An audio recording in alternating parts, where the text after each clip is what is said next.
Also, while on board the bullet train on Tuesday, the Liberal leader spoke to NBC News. The president once again emphasized his open invitation to North Korean athletes remained valid for the Pyeongchang Winter Olympics and that possibly the two sides, Seoul and Washington, may consider postponing the regularly scheduled military drills just to make sure that North Korea is willing to participate in the global games. Moving on to other stories now. During Tuesday's cabinet meeting, President Moon Jae-in described his visit to China as the most important diplomatic trip yet. The Liberal leader also provided reassurance he did not suffer any kind of diplomatic snub while in Beijing. Hwang Hojun shares with us his remarks.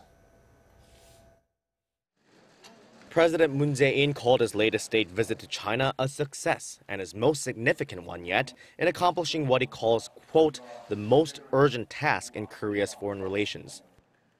이번 중국 방문은 한중 관계의 전면적인 정상화를 위한 기틀을 확고히 하는 한편 시진핑 주석 등 중국 지도자들과 우위와 신뢰를 돈독히 하고 중국 국민의 마음을 얻는 내실 있는 성과가 있었다고 생각합니다.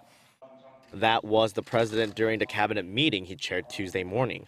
It appears his remarks were aimed at critics who say they yet detected signs of China's displeasure during President Moon's 4-day visit over Seoul's decision to deploy THAAD. During the cabinet meeting, President Moon said his visit to China would be his last overseas trip this year, noting he has visited 7 countries and has spent about 1 of his 7 months in office abroad. He said he sees his foreign visits as mainly aimed at restoring broken and tangled diplomatic relations while filling in a diplomatic vacuum.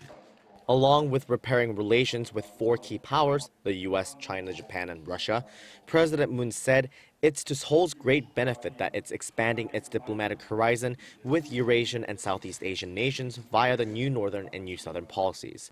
He said it firms up the basis of bilateral and multilateral cooperation to realize the government's ultimate goal, a peaceful and prosperous peninsula. President Moon also pledged to practice a pragmatic and balanced diplomacy while putting the utmost priority on South Korea's national interest and its people. In his short time in office, President Moon attended some 40 bilateral summit talks and several multilateral meetings. The Blue House says those efforts have won Seoul the sympathy and support of the international community in its pursuit of peace as a people-centered policy. Hwang Hojun, Arirang News.